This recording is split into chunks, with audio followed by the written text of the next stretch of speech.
Hi guys, I'm so sorry. It's been about 2 weeks now since I made a video, and just uh, things keep coming up. Like Kason was home. When Kason's home, I can't get anything done. The whole house erupts. Even when I come upstairs, you can hear him screaming downstairs, and it transfers over into the video. And then I was all prepared to give it a go, and then I had this terrible stomach ache, and it made me really, really sick for 4, maybe 5 days.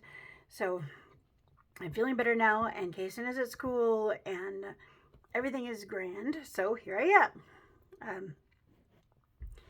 Yeah, I actually had something cool kind of happen. My mother messaged me, and there was even some form of apology in there. Of course, we got a lot to go, but she did agree with me that maybe it's time to try to move forward in life and see if we can't have some sort of a relationship, considering there's not a lot of her life left, and it would be a real shame to leave it like it is. So I got that going, and again, there was a lot of ambiguousness in the texts. There's a lot to be taken into account. There was even a lot of offensive things that were said to me, but I'm trying my best to put my best foot forward and take it all with a grain of salt and see what I can do about at least quashing some of these resentments. And I'll let you know how that turns out as it goes. um, I have 2 open houses coming up. So if anybody is in the Reno or Carson City area, please come and show me some support.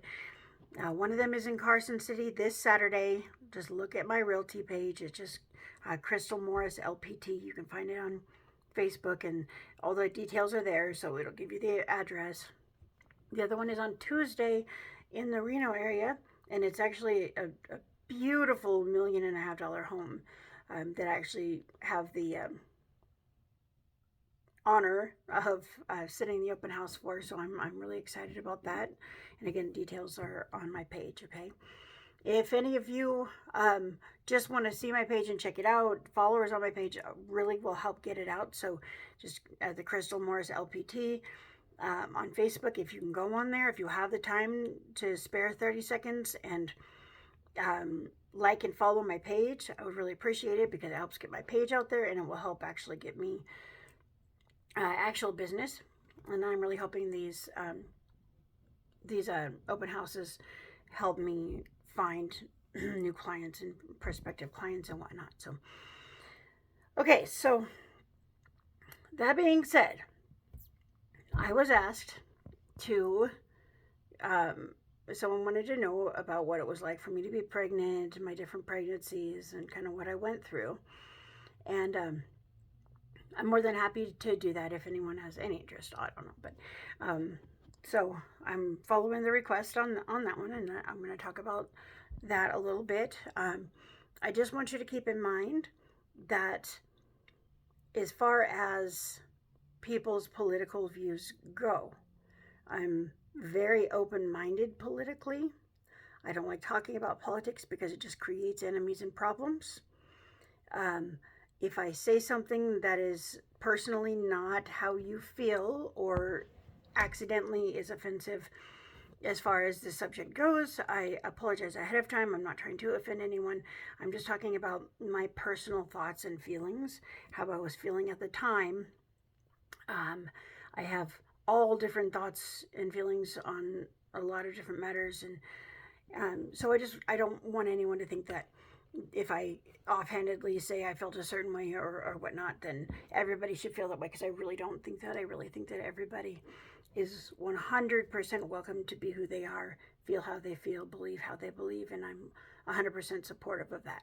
Okay, so I just want to say that ahead of time. So as far as my pregnancies go, you guys know I've had 7.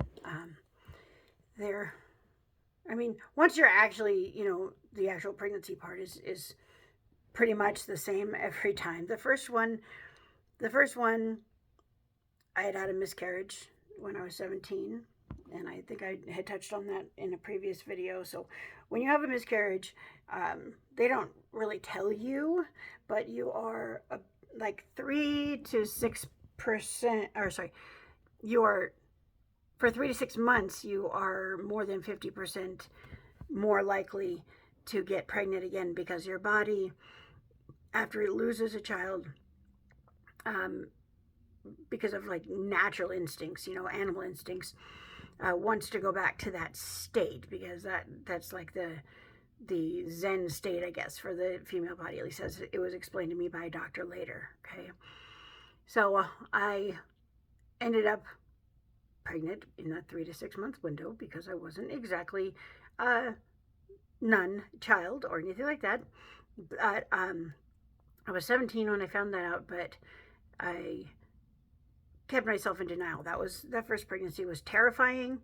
I didn't let myself think about it. I was like, oh no, it can't possibly be it. Like I don't know what's going on, whatever else. And I actually graduated pregnant.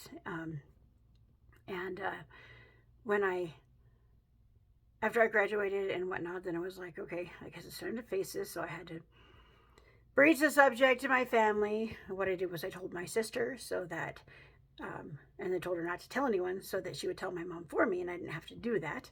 I actually did that twice, because my second pregnancy also, same thing. I knew she'd go tell, so I just, now me and her have a better relationship. She doesn't tell on me or whatnot. We have a very honest and open relationship, and we just talk. But back then we were a little petty towards each other, and so that's also how I told my mom about my second pregnancy. My first one was obviously scary. I was on my own, didn't get a lot of help.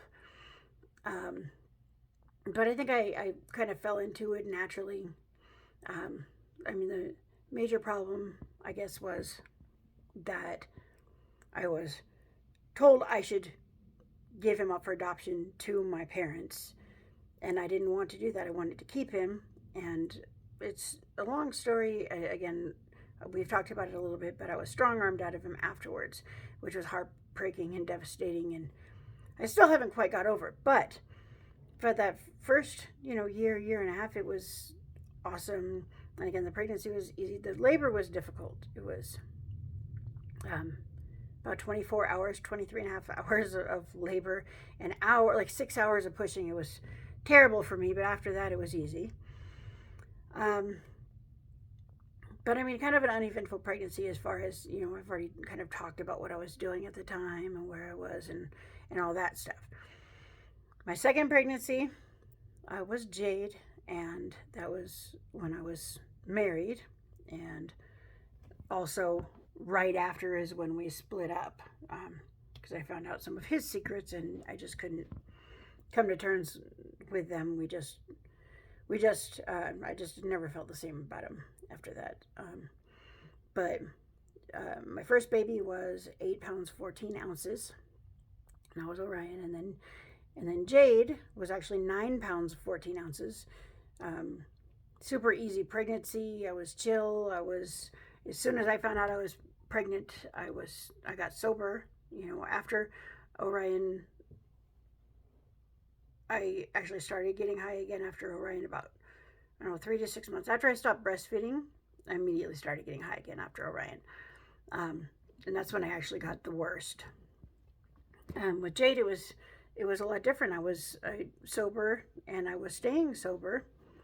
And of course, I ended up relapsing after all the fight and the problem, but I was trying to stay sober, and I managed it for a while. But the pregnancy itself was chill. I was huge, and right up until after the fourth baby, I was actually in a belly shirt 2 to 3 weeks after. So I bounced back really good until Caleb rocked my whole existence. I have never had a difficult pregnancy per se. Like, I've never had stress on my body or my belly. I've always been comfortable with it. My labors have been super easy, like I said, right up until Caleb. Third baby was heaven, and she was 8 pounds 1 ounce, and I had her with no drugs. I was doing my best to do right by her, considering I was already in a world of trouble, and I wanted to do right by her and give her something. So I did that with no drugs. I do not recommend it. I felt like my whole world was being torn apart with a branding iron. So there's that. Yeah, do not recommend that. But at least it was something that I could do for her. Um, and then um, again, I was in my, when I got out of prison, I had my long sobriety period and sober all the way through my pregnancy with Clyde. Clyde was 8 pounds 11 ounces, and he was all normal, and he was actually the chillest baby ever. And then he ended up being my most problem child ever with his ODD. He was a huge handful. He did a lot of crazy things, some of which I can't even really talk about on here because he did something that's hilarious, but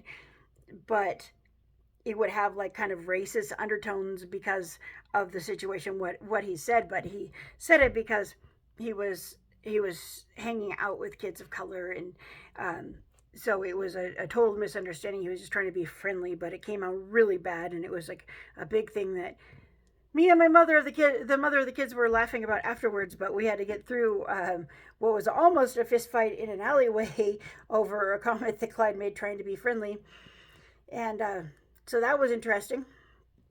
When Caleb came along, everything was different. All hell broke loose.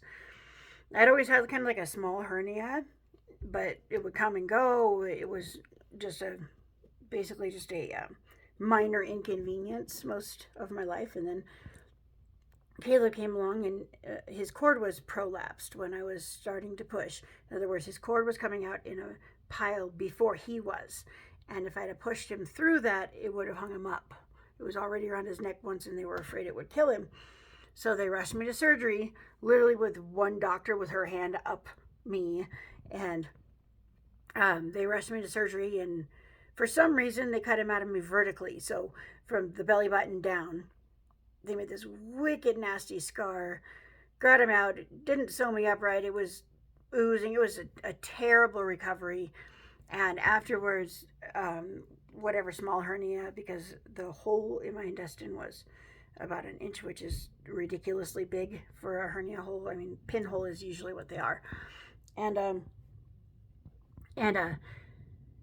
so they when they sewed me up, it was wicked. I still have part of the wicked scar, but along the way I've gotten it kind of straightened out.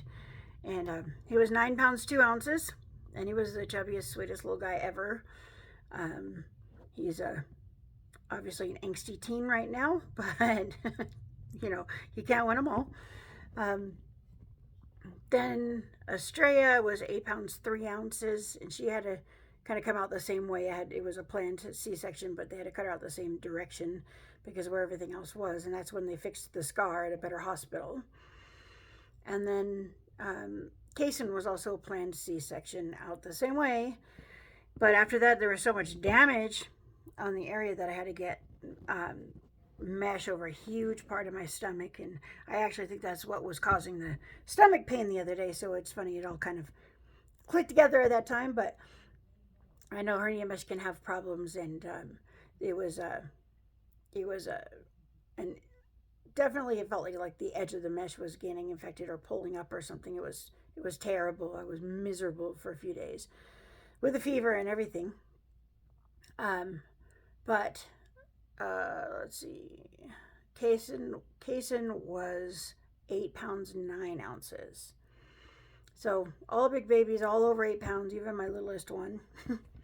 But the pregnancies themselves were pretty chill, pretty easy for me. Like, it's not, again, I mean, we had where I was pregnant with Heaven, and obviously that's when I saw the butterfly in the winter and whatnot. But I was sober and struggling at that time, and I think that makes a big difference as to how the pregnancy goes for you. If you're struggling, or if you're already comfortable and at terms with sobriety, I did not do drugs all the way through any pregnancy. But a couple of them at the beginning, I had to force myself and struggle and fight and get really sick to get sober, and I did that for them. But during those, I had plans to get high as soon as I could. And you know what I mean? When you're in the middle of addiction, that's what you think about. And shameful as that is, it's also something that you have to be at terms with so that you can be better, so that you know where your mind is and what your mind does. So that's why I try my best to be honest about everything else. But the reason I thought some offensive things were going is because there was, on more than one of those pregnancies, I thought about, you know, maybe I should get an abortion. It's not the right time. And then I couldn't bring myself to do it. And that's just, again, my personal feelings on the matter. I was on board with the idea until the idea became real. And then I couldn't handle it. And it's all different for, you know, people believe what they believe, and everyone has the right to do that. And that's just what my personal feelings came down to at those times. Estrella was the surprise pregnancy. I actually was on depot, and she was super close to Caleb, like just barely a year after, because I was on depot, but I was breastfeeding him. And when I stopped breastfeeding, I told the doctor, I went in for my shot, and I told them, you have to up my hormones now because I'm not breastfeeding anymore. And they said that they would, but I'm pretty sure they didn't, because the chances of getting pregnant on a full hormone shot of depot is so astronomically small. It's still possible, but very, very, very, very unlikely. So I'm pretty sure that they just forgot to re-up my hormone dose, and I mean, in the end, I was telling them I'm pregnant. I know I'm pregnant. I know I'm pregnant. And they're telling me I'm crazy. I lost my mind, and then I felt like movement and more movement. They're like, "Oh, it's just your hernia, and you know your like intestines moving through there." And finally, I just went to the dollar store and got that pregnancy test myself, and it was just instantly positive. But when I found out I was 7 months along, like when I was not showing at all, I found out I was 7 months along. I almost shit my pants. Honestly, it was shocking. And then 3 days after that, you know, once you know, then all of a sudden it's like boom, visible. I was huge all of a sudden from nothing. And I swear I'm not making this stuff up. There's a few people probably on here who watch some of my videos that were there and can attest for that. So I've had some really strange experiences, but the pregnancies themselves, I just remember as looking forward to a future and trying to be positive, except for with heaven, because of my state of mind and stuff at the time. But I did do my best to do right by her and be a better person and improve who I was, so that I could be a part of her life when I got out, you know, and that's the best I could do at the time. Obviously, my actions at certain times were not exactly saintly, but at the same time, I've never not cared. I've always put my heart and soul into them, even when I wasn't putting my best foot forward, so to speak. So, anyways, if there's anything you guys want to hear about, there's anything you guys want me to talk about, always on board. I'm totally open for suggestions. Obviously, I answer and I deliver as best as possible. And again, please put out the word. If there's anyone in the area, just anyone that's bored that wants to come by and say hi, or is thinking about getting a house somewhere else, I can kind of talk and go over options and help out with some ideas and give you a card or whatnot. So, again, I'm not even sure how many listeners are in the area, but people know people, right? All right. So, anyways, I will talk to you guys next week. And I'm really sorry it took me so long. I do my best to stay on target whenever I can. But again, I always want to talk about at least something that's interesting and worth listening to, at least. All right. I love you all, and I will see you soon.